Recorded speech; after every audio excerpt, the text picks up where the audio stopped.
ऑफिसमध्ये गेली अनेक वर्ष त्यांनी काम करून रिटायर झाल्यानंतर स्वतः इलेक्ट्रिकल रिपेअरीचा व्यवसाय सुरू केला आणि इथे नागनाथ इलेक्ट्रिकल्स म्हणून आता या मधल्या म्हणजे फाटकाच्या रूम जवळ एक दुकान काढलेलं आहे. आणि आमच्या कॉलेजमध्ये हे करत असताना तेव्हासुद्धा मला त्यांची माहिती होती आणि आता आमच्या ज्ञानदीप फाउंडेशनमध्ये इलेक्ट्रिकलचं काम ते करतात. मी त्यांना विनंती करतो की त्यांनी थोडक्यात त्यांचा परिचय करून द्यावा आणि कशा पद्धतीनं आपल्याला इलेक्ट्रिकल रिपेअरी करता येईल किंवा ज्ञानदीप फाउंडेशनमध्ये आपल्याला तिथल्या मुलांना काय शिकवता येईल याबद्दल आपण मार्गदर्शन करावं. तुमचा पहिल्यापासून पूर्वी कुठं होता, कशी फॅमिली वगैरे असं द्या.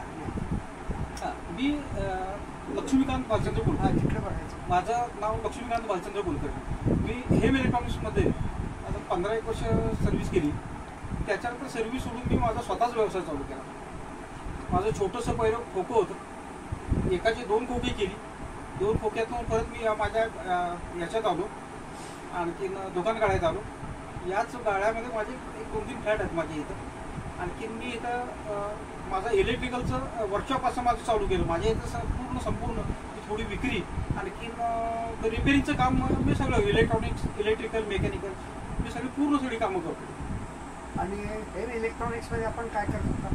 हेम इलेक्ट्रॉनिक्समध्ये आमच्या इथं एज्युकेशनल इक्विपमेंट्स आम्ही तयार करत होतो. तर त्याचे असेंब्लीचे वगैरे काम माझ्याकडे असायचे. अच्छा. तिथले रिपेअरिंग आम्ही जाऊन बाहेर कॉलेजवरती जाऊन आम्ही कमिशनिंगला वगैरे जात होतो. तिथं जाऊन त्यांची रिपेअर्स करणे, त्यांना डेमो देणे, आमच्या इक्विपमेंटची आम्हाला त्यांना माहिती देणे, हे आम्ही काम करतो. हे इलेक्ट्रॉनिक्स कॉलेजच्या विद्यार्थ्यांचे प्रोजेक्ट्स वगैरे कधी केले? तो विद्यार्थी माझ्या अजून सुद्धा येतात, म्हणजे प्रोजेक्ट करतात. म्हणजे त्यांना काय माहिती वगैरे काय असेल प्रोजेक्ट बनवून सुद्धा देतो. मध्यंतरी आपण बोललो होतात की आमच्या ज्ञानदीप फाउंडेशनमध्ये आपण तिथल्या महिलांना काहीतरी दुरुस्तीचं ट्रेनिंग देऊ शकतो आणि त्यांनी कुठल्या प्रकारचं काम करावं याच्यात तुमची काय कल्पना आहे ती सांगा. नाही, मला तर वाटतं ज्या तुमच्या इथं ज्या लेडीज आहेत, हो, तर लेडीजना घर बसल्या असं सोपं काम, म्हणजे बहुतेक आता काय करून इलेक्ट्रिशियन वगैरे मिळत नाही. समजा तुमचा घरचा समजा किरकोळ एखादा मिक्सर बिघडला, त्याचं एक छोटंसं काम असं की त्याच्यात एखादं कपलर असतं, किंवा एखादी कुठे वायर कुठेतरी शॉर्ट झाली असते, ती वायर बदलते, किंवा एखादा किरकोळमध्ये आतमध्ये किरकोळ त्याचं असतं ब्रश वगैरे बदलणे, हे असले कामं बाहेर जाऊन तुम्हाला जी करायला लागतात, ती जर तुमच्या गृहिणीला आपण जर त्याची जर थोडक्यात माहिती जर दिली तर त्या घर बसल्या सुद्धा काम करू शकतात. समजा हळूहळू त्यांना त्यातल्या आणखी जरा जास्त इंटरेस्ट असेल तर त्यांनी तो बिझनेस सुद्धा चालू करावा. इस्त्री, मिक्सर पाहिजे तर तुम्ही इस्त्री रिपेअर करता, अशा ह्याच्या बॅट्स, आपल्या डास मारायच्या, मच्छर मारायच्या त्या बॅट्स करता, आपले टेबल फॅन आहे, सिलिंग फॅन आहे, सगळे म्हणजे रिपेअरचं आपल्याकडे तर सगळंच होतं. पण त्या गृहिणींची करता जर असेल तर त्यांच्याकरता मिक्सर म्हणा किंवा इस्त्री म्हणा, हे सुद्धा छोटे छोटे त्यांना व्यवसाय चांगले आहेत. नुसतं आणखी तुम्हाला त्यांना जर कमर्शियल बिझनेस जर करायचा असेल तर आपले सिलिंग फॅन वगैरे असतात, तर सिलिंग फॅनचं वाइंडिंगचं जर मशीन घेतलं तर ते वाइंडिंग सुद्धा करू शकतात.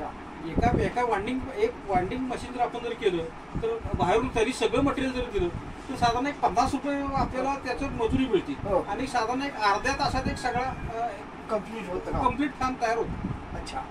आणि हे करत असताना आमच्याकडे काय आता आम्ही इलेक्ट्रॉनिक सर्किट्स आणि गोष्टी करतोय. इलेक्ट्रॉनिक सर्किट्स शेवटी विजेचीच मोठी यंत्र वापरतात. या दोघांच्यातलं जे महत्त्वाचं कनेक्शन आहे ते शिकवण्यासाठी त्यांना त्याचा उपयोग होईल जास्त.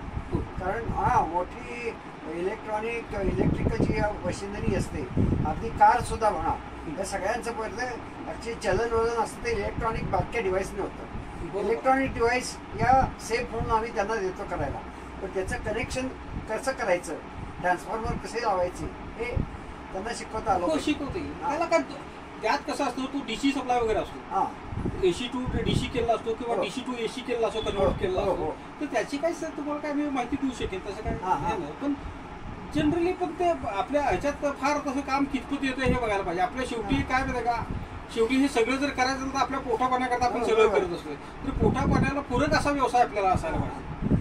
आता इलेक्ट्रॉनिक सेन्सॉर किंवा सर्किट्स पुष्कळ लोक काय म्हणतात, तुम्ही प्रयोगासाठी जे वापरता आणि इंडस्ट्रीमध्ये वापरतात त्याच्यात फरक आहे, असं काय आहे? म्हणजे ज्यासाठी हाय टेम्परेचरला एन्व्हायरमेंटमध्ये टिकतील असे सेन्सॉर्स पाहिजेत किंवा असं हे पाहिजे, तर तसे त्याची कॉस्ट एकदम वाढते. त्याच्याबद्दल काही आपल्याला माहिती आहे का? कशा पद्धतीने एवढा सेन्सॉरच्या कॉस्टमध्ये किती फरक पडतो इंडस्ट्रीयलला आणि याचा?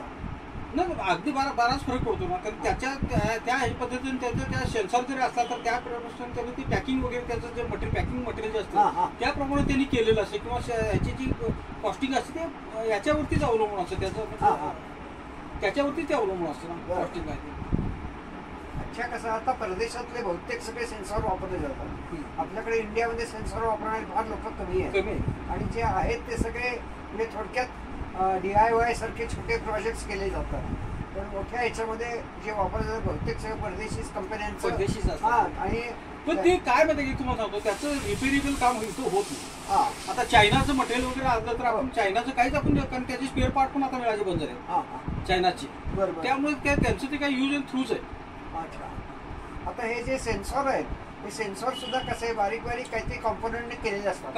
असे आपल्याला तयार करता येतात का सेन्सॉर? नाही त्याला मशिनरी फार वगैरे हे आपण इथं कोण इंडियात असे फार कोण करणारे कमी आहेत. आता LDR वगैरे जे असतात लाईट डिपेंडिंग, अंधार पडल्यानंतर तो लाईट हे होतो ते किरकोळ हे आपण करू शकतो, तसं काही नाही. म्हणजे मला बरं वाटतं की याच्या पुढच्या काळामध्ये कुलकर्णी आमच्याबरोबर काम करणार आहेत आणि त्याच्या साह्याने आम्ही असा इलेक्ट्रिकल रिपेअरीचा व्यवसाय तिथं सुरू करूया. इलेक्ट्रिकल तुमचं काय असेल तर मी त्याला तुम्हाला पाहिजे तसं मी सपोर्ट करेन. तुमच्या इथं कोण असेल तर माझ्या इस्त्र्या वगैरे एवढे पडलेले असतात. इस्त्र्याचे जर प्रकार जर म्हटले तर जवळजवळ तुम्हाला 60-70 इस्त्रीचे प्रकार आहेत लक्षात घ्या.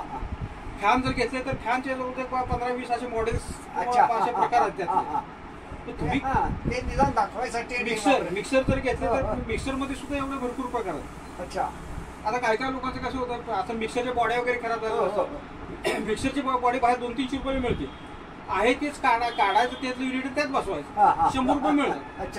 ह्या ज्या गोष्टीच्या आहेत ना ते इन्कम सोर्स आहे. बरोबर. आणि तो अगदी घर बसल्या आणि तुम्ही पंख्याखाली बसून ही सगळं काम करू शकता. बरोबर, वेगवेगळ्या प्रकारच्या.